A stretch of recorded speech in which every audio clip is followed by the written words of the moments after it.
Dando continuidade aqui aos nossos exemplos, pessoal, vamos resolver um exemplo número 5 aqui para a gente, tá? Vamos fazer a leitura e depois tirar os dados do exercício, como eu quero que seja feito na lista, insisto para vocês. Então, vamos para a nossa leitura aqui, ó.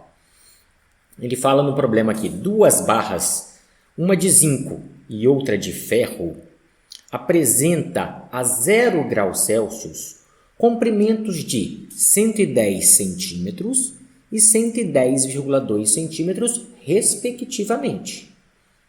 Determine a temperatura que deve ser aquecidas para que fiquem com comprimentos iguais.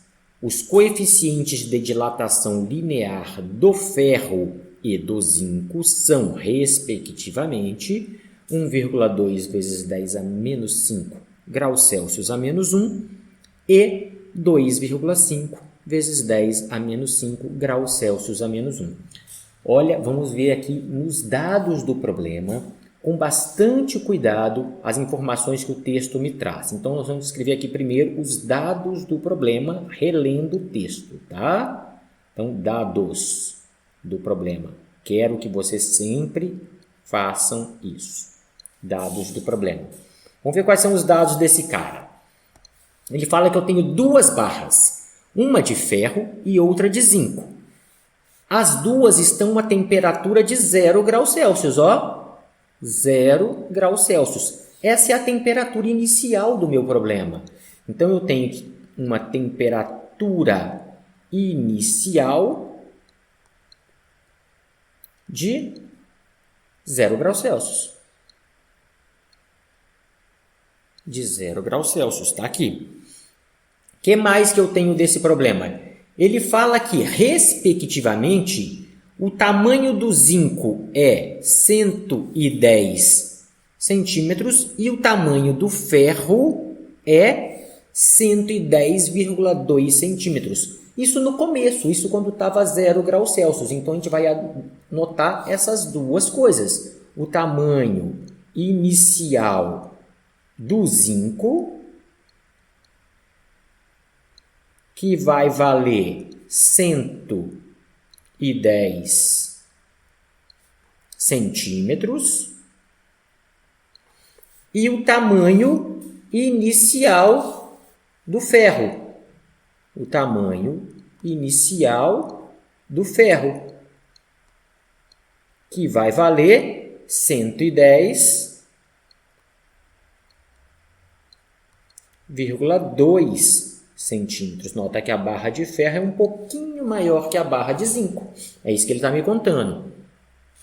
Ele fala agora para mim, determine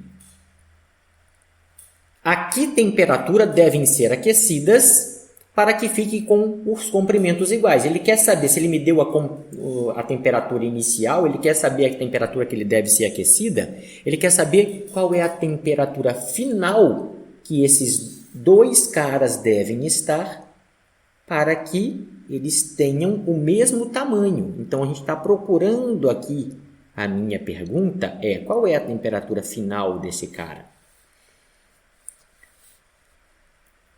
O que mais que a gente vai continuar aqui na nossa leitura?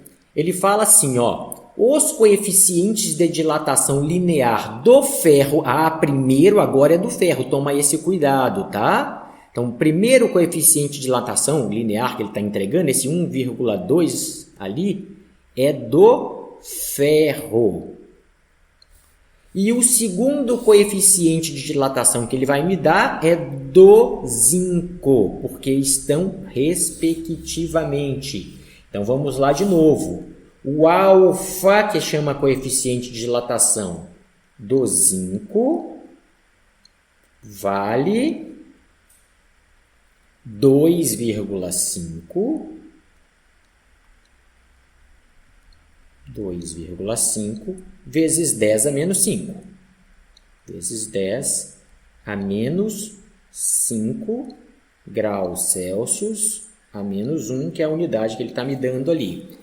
E o alfa do ferro, que é o coeficiente de dilatação, alfa é o coeficiente de dilatação do ferro,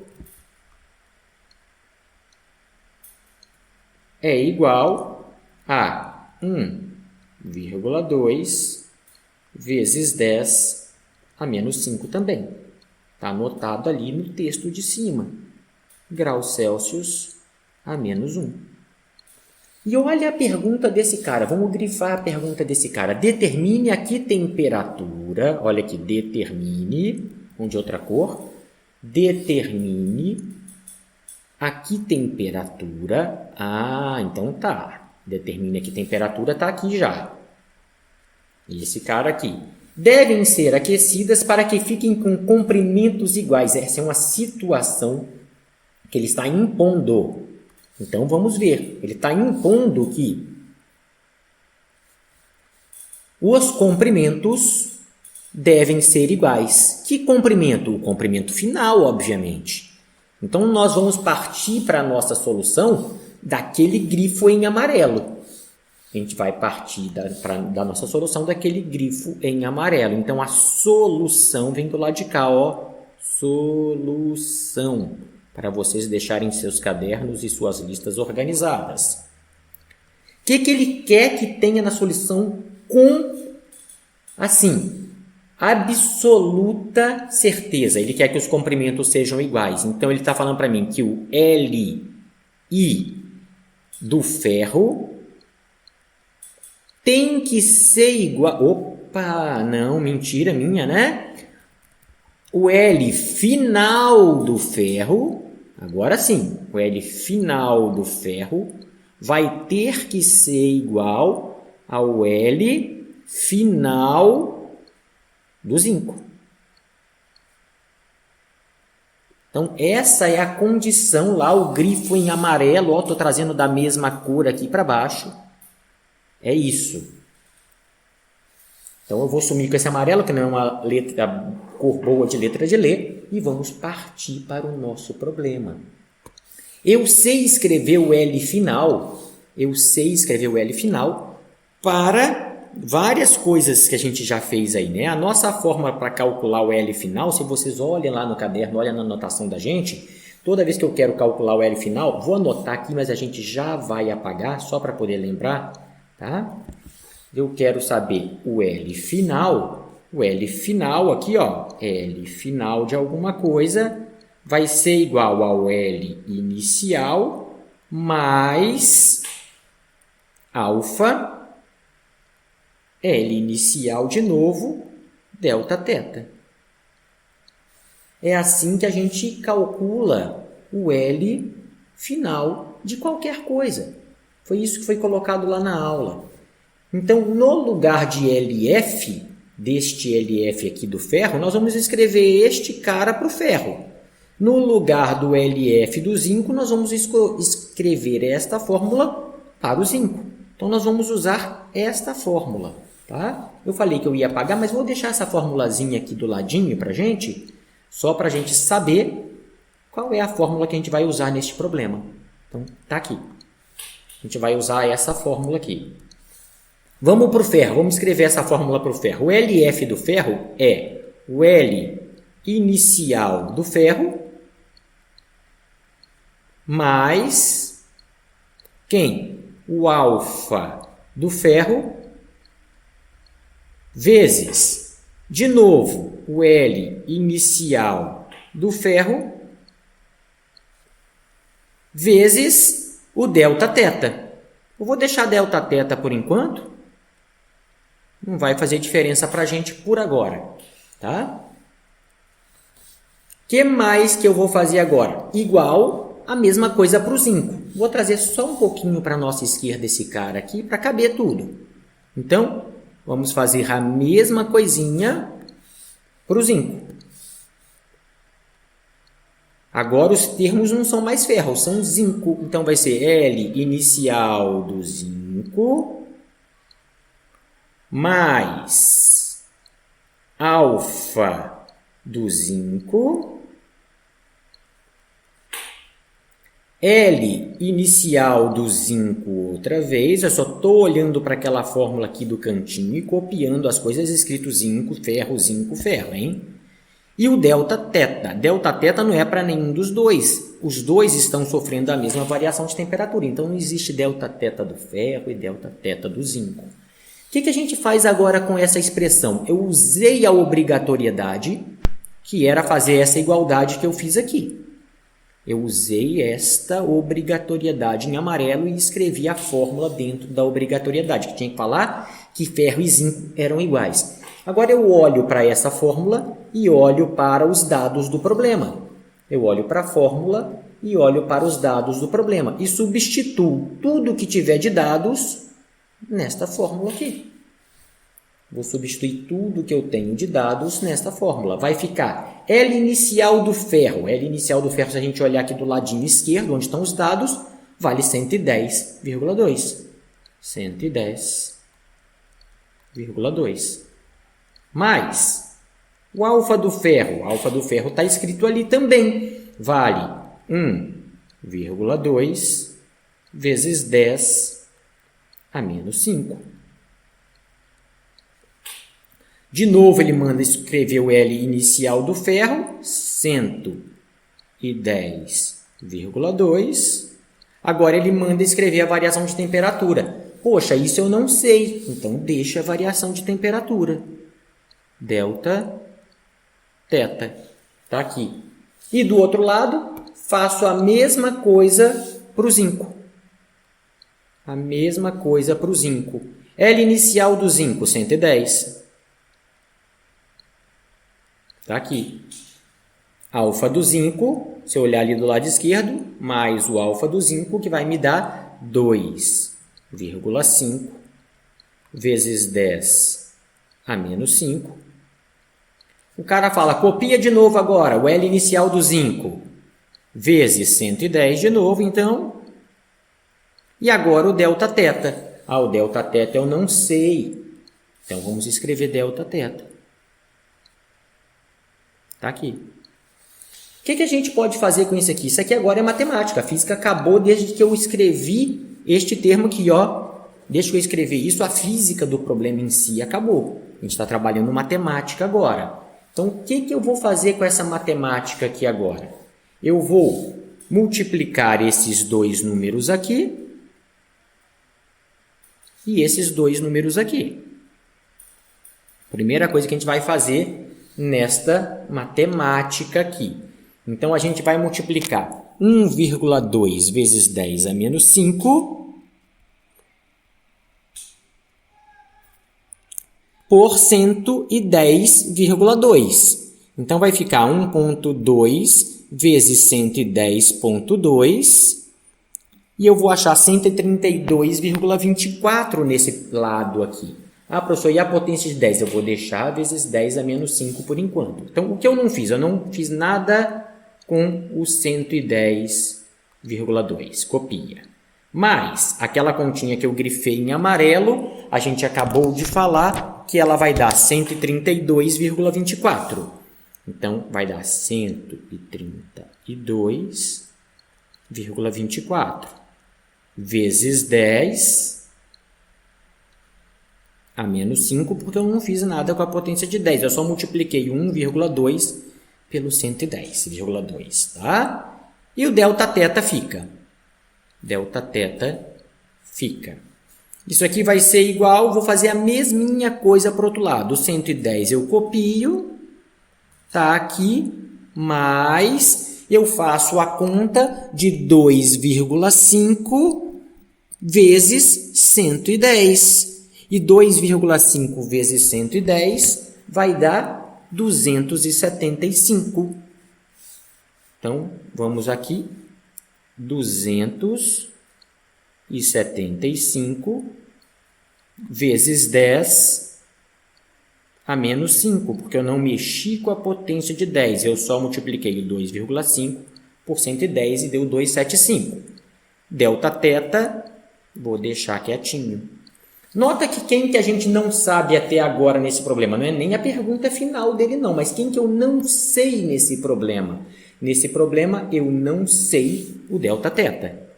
Nessa matemática que está escrita aqui eu não sei o delta θ. Então tudo que Tem delta-θ, eu vou deixar de um lado do sinal de igual. Tudo que não tem, eu vou deixar do outro.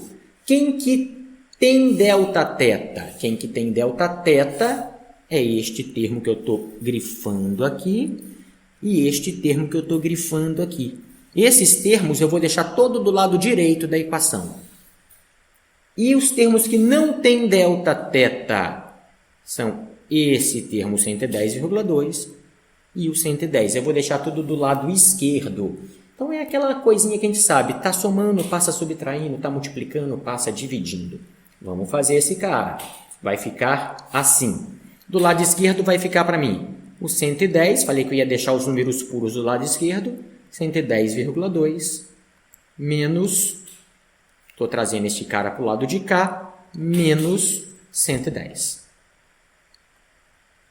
Está aqui. E do lado de lá?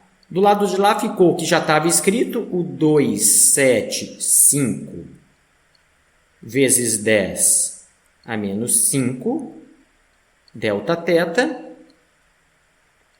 E este outro termo que tem delta-θ eu vou trazer para cá. Ele está somando, vem subtraindo. Menos 132,24 vezes 10 a menos 5, delta-θ. Os dois lados da equação, eu posso fazer uma subtração. Os dois lados da equação, eu posso fazer uma subtração. Do lado esquerdo, a gente tem 110,2 menos 110. Essa conta é muito fácil. Do lado esquerdo, resta para a gente 0,2. 0,2.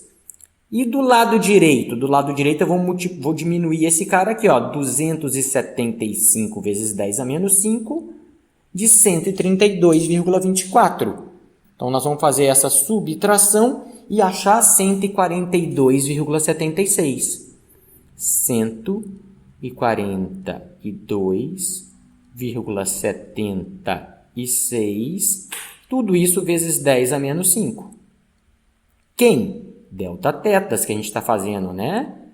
Delta-θ. Poxa, pessoal, aqui eu consigo achar o delta-θ. Como é que eu faço o delta-θ? É só pegar este termo que está multiplicando o delta-θ e passar para o lado de cá, dividindo. A gente vai escrever de trás para frente, mas é isso que a gente vai fazer. Então, esta continha fica escrita assim, ó. Delta-θ é igual a 0,2 dividido por 142 vezes 142,76 vezes 10 a menos 5. E assim eu acho o meu delta-θ. Delta-θ meu vai dar igual, só vamos fazer esta conta de 142,76 10 a menos 5 na parte de baixo da fração, e 0,2 na parte de cima da fração. Divide esse cara, vocês vão achar 140. 140. Aproximadamente 140,1 graus Celsius. Muito bem, pessoal. A gente achou o delta-θ. Eu vou trazer ele um pouquinho mais para a nossa direita, para a nossa esquerda aqui, só para a gente ter como trabalhar aqui na lousinha digital aqui. Então, vamos lá. Então, tá lá o delta-θ, que a gente encontrou, e ela vale 140,01, se a gente fizer a continha ali, tá? Acontece o seguinte, o exercício não pede delta-θ. O exercício está pedindo para mim θ final. Só que eu sei que delta-θ é θ final, que é o que ele quer saber, menos o θ inicial, que foi dado no exercício. Então, gente, o θ final vai ser o valor do Δθ mais o θ inicial. Por que mais o θ inicial? Porque eu peguei este cara aqui que eu estou mexendo com ele agora e trouxe ele para o lado de cá com sinal de mais, tá? Com sinal de mais. Vamos só corrigir aqui que eu falei θ inicial e coloquei θ2. Então, θ inicial. Como o θ inicial é igual a zero, e o θ, Δθ a gente já sabe, isso aqui vai ser igual ao 140,1 mais zero. Ou seja, a nossa resposta final aqui é que o θ